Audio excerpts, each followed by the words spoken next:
Hi guys and welcome to another vlog. I'm riding this. This is the Husqvarna Svartpilen, which means black arrow, and this is a Scrambler style motorcycle. Straight away let's get to the headlight, which is an all LED unit. So you get an LED DRL here, and there is detailing here. It says Husqvarna right inside. In fact, you can see the chips and all those mechanisms as well. Now of course it has a retro charm in the retro feel too. LED indicators, Husqvarna badging is everywhere on this motorcycle. In fact, it says WP Apex right here. Those are the forks, they are inverted. Of course, 8-spoke alloy wheels on this particular motorcycle. That one gets 5-spoke alloy wheels, and it says Svartpilen right there as well. Now of course the quality of this motorcycle is brilliant without a doubt, and the cycle parts actually come from the Duke 250. However, this has a retro charm because the design is very minimalist. Everything is sort of straight. No busyness on this motorcycle. In fact, the engine also looks very nice with the Husqvarna logo. I told you there are plenty of Husqvarna logos on this motorcycle. In fact, even there on the exhaust it says Husqvarna motorcycles. It's a little difficult, the names they have chosen to pronounce in India. Anyways, it says Svartpilen, and again the logo. Meanwhile, the panels are straight. Bike looks really very nice. You see where the tail ends, the tire is actually extending beyond because it gets a tail tidy treatment too. And this is the tire hugger or the mudguard. Yeah, actually it has a small mudguard, so it really gets very dirty, this motorcycle.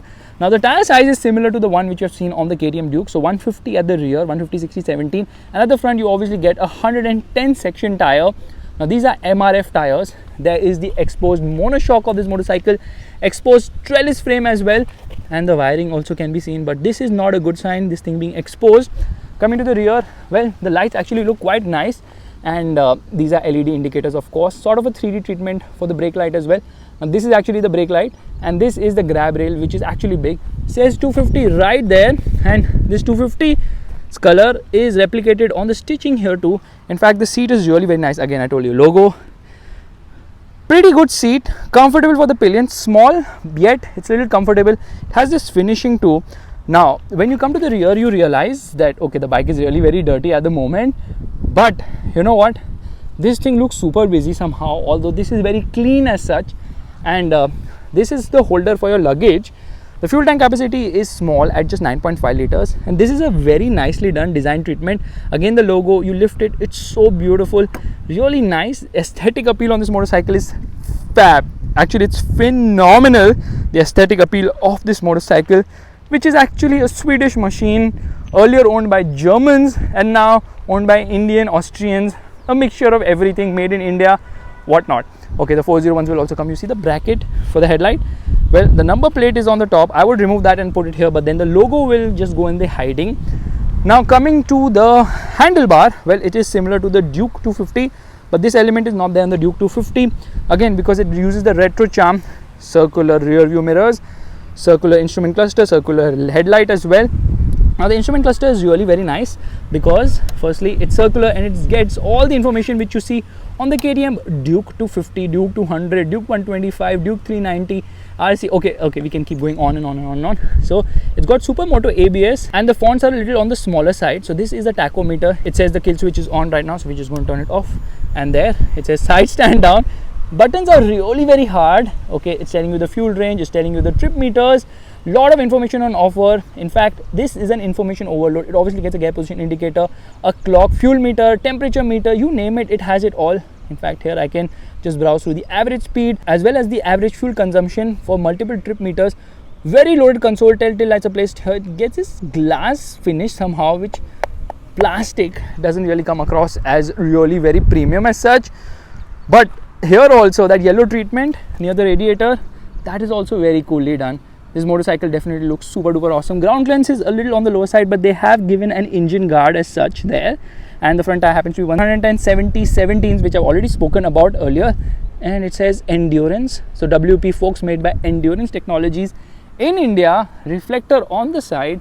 So little busy on this side. Overall body design is a little minimalistic. Now in order to open the seat, how do you do that? Well, usually it would have keyhole to be put in somewhere here, but on this motorcycle you have to put it here. So once you put the keyhole there, then this thing opens. That's kind of weird, that's kind of awkward.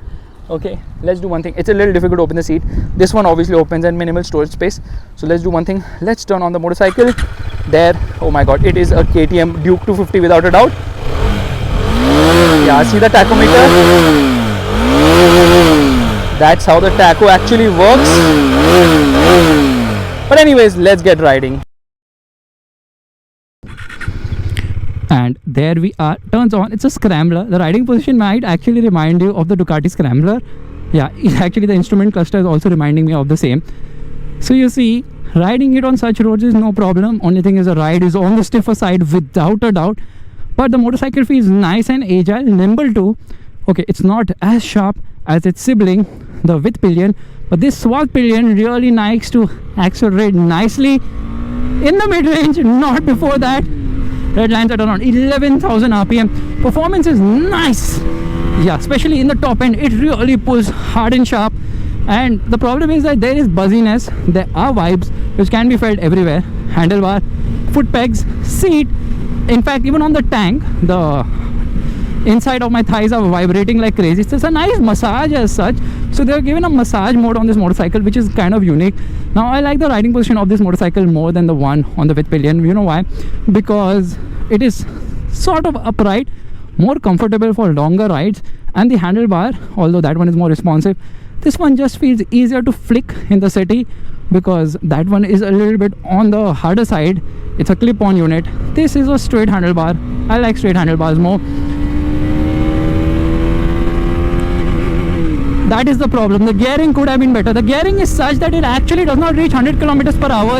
In third gear itself, we have to do another upshift to fourth to cross 100 kilometers per hour, and that's what robs away the acceleration of this motorcycle. So it goes from 0 to 100 kilometers per hour somewhere around 9.8 seconds, which is decently quick.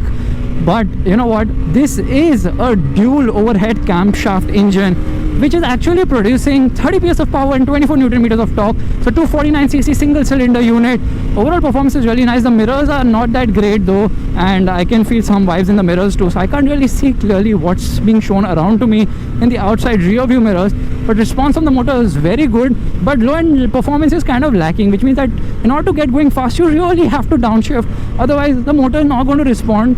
And that is a bit of an issue because low end grind should have been better. Yeah, the mid range is better than the low end, of course. Low end is not the best. Mid range is good actually, and the top end is the best of this motorcycle. But that greets you with a lot of vibes and vibrations too. So that is a bit of an issue. Now you see the switch gear is the same as the KTM Duke 200, 250, whatever you want to call it. So you've got a dummy button here. No, that dummy button has been removed, and this is the engine start button. The horn is a bit meek. This is of course the flash button, low beam, high beam. Very simple instrument cluster, not much as such here. Now when you're riding, you want to make a quick overtake, you have to downshift because I'm opening the gas, no response. Here, downshift 2 gears, there, bang on, open, and it pulls nicely, hard and strong, hitting good speeds but also vibrating a lot. So 10.5 to 11,000 RPM is where the red line is. It feels nice and agile. It has good handling characteristics. This suspension system is on the stiffer side. You've got WP suspension. The suspension travel is the same on both the motorcycles. 43mm forks, and these forks are on the stiffer side, which means that ride quality is not the best. It is on the stiffer side. The ride is stiff, but the good thing is that the handling is really very good. It feels so communicative. The chassis is brilliant. Rather, the frame, which happens to be what frame is it using? Guess. Of course it's using a trellis frame like all other KTM motorcycles. Now taking a U-turn is so much easier on this motorcycle. It is just so easy to pilot this. Maneuverability is also great. Here we are revving the motor and off we go.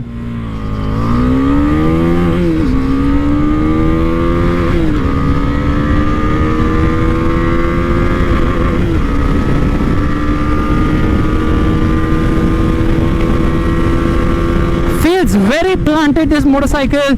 And the clutch is also on the lighter side, assisted by slipper clutch of course, and the gearbox is also so smooth shifting. Braking performance is good. In fact, it also gets a supermoto mode, which ironically, if you keep it on supermoto and you turn off the motorcycle, it still remains in that mode. It doesn't get into road mode automatically. Supermoto mode obviously disengages the rear brake, rear ABS actually, not the rear brakes, rear ABS, so that you can go around drifting this motorcycle. Now the problem is that there's some sort of wobbling which is happening. Ironically, which is kind of weird, and the reason for the same is because this motorcycle gets sort of dual purpose tires. It's not road tires, like a mix of both, and that is something which robs away grip on the road. Braking performance is very nice though. Initial bite is strong. Super brakes, love them. Here we are into first gear, revving the motor, and off we go. It could have sounded a bit more, louder, meaner, aggressive. Unfortunately, it doesn't. Kind of sounds soft.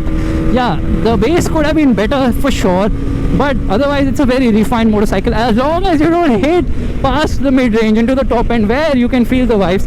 Doesn't sound harsh in the top end, it just sounds vibey. Rather, it gives you the vibes. You get a nice massage, and that massage is almost every given place. So you really have to ring the motor into the top end to get going fast, and then when you ring it, you don't even have to look at the gear position indicator which is flashing right now, because the vibrations feel like a gear position indicator. They're telling you all the time, the vibes, that oh my god, you need to upshift, but the engine is like, you know what, I can still go on and on and on and on. That is a bit of an issue. Nimbleness, everything is very good. Because of those tires now at high speed, there's a little bit of wobble happening at the front. That other motorcycle, the with pillion, obviously feels super duper planted at high speeds because of the riding position. You are putting your body weight on the handlebar, the clip-ons there, and that results in absolutely phenomenal front end feel on that machine. Now front end feel is good on this motorcycle as well. It's very flickable. It's more flickable than, of course, the with pillion. Keep getting confused with pillion, Svartpilen, and Husqvarna. Okay, that's not an easy name to pronounce. The Swedish never made it easy for anybody, except Volvo is easy. The other hypercar brand is so difficult to pronounce. Now, of course, this is a nice motorcycle. Cornering ability is great because of the fantastic underpinnings. Or honestly, you know what?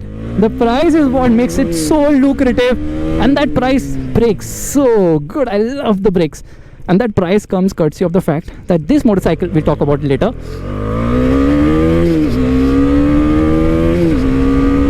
yeah, this motorcycle is priced at around 2.2 lakhs, which makes it cheaper by 20,000 when compared to the KTM Duke 250, making it a more attractive proposition because this looks very striking. It looks very different. Of course, that differentiation and feel good factor and uniqueness will go once the 401s are launched. But as I see it currently, this motorcycle feels unique, great to ride, excellent underpinnings, great mechanical performance, and great engine as well. Everything comes together to make this a great scrambler motorcycle, a one which will attract a lot of people because right now there are no scrambler motorcycles as such when you look into the mass market. So as I see it, this Husqvarna, oh my god, the ride qualities on the stiff side is a good machine, and I give it a thumbs up. I would prefer this one over the with pillion any given day, but Dhanil will choose the opposite. I am super sure as well. You know what I was just saying? I was saying that I'm going to choose this motorcycle over the with pillion, the Svartpilen, and Dhanil is going to choose the opposite. Is that right? Say it again. I will choose the Svartpilen over the with pillion. You will choose the with pillion and over the Svartpilen. And on that bombshell, we get both the motorcycles. So yeah, we can ride each other's bikes. Give a high five. Social distancing, bro. Bye bye. Hi fi बोल के bye कर देते ऐसा चालू है camera, tension मत ले